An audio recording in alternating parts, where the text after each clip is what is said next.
Pýtali sa, že ako riešim, či trestám alebo netrestám. Tým smerom ide otázka. No, dobrý otec trestá. Zlý otec netrestá. Ten syn dostane takú facku, ale od života, že sa z toho nezdvihne. Nehovorím, že fyzicky trestám.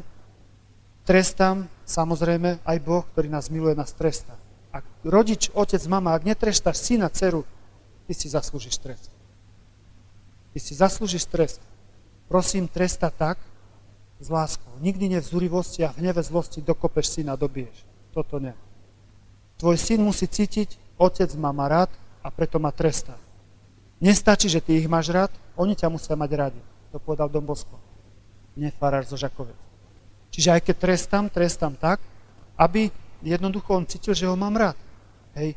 Iné je otcovský trest a otcovský prístup a iné je mamičkovský.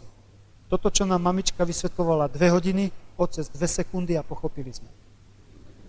A pozor na to, že by sme mamu netlačili, aby šla mužskou cestou a muža, ale ženy, prosím, veľmi vás prosím, netlačte, aby šiel ženskou cestou. Potom zoženštených mužov máte. Také panenky, cukrové, torčičky, také rozhyčkaní muži. Nechajte ten chlapský prvok, nech tam je. Ak vidíš, že ten môj manžel má rád toho syna, nech mu ten chlapský, tú pečať, nech mu tam vtlačí. Nech je z neho chlap.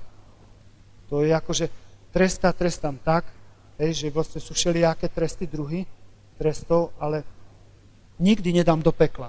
Peklo to je tam, kde prestáva nádej. Ale do očistca dám, lebo aj Pán Boh dáva do očistca.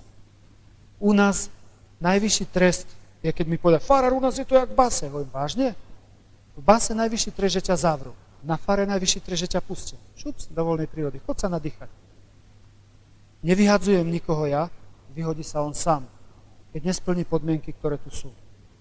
U nás sú podmienky žiaden alkohol, petovanie, drogovanie, keď príde ku mne, žiaden trestný čin, čo má za sebou, tak nepozerám. Mal jeden chlapík, 2 zabil, 3. už do šrubovákom dopichal, myslím, že už potoku, prebrali ho ešte. Nepozerám. Žiaden trestný čin, odkedy príde, a každý musí pracovať podľa svojej schopnosti a možnosti.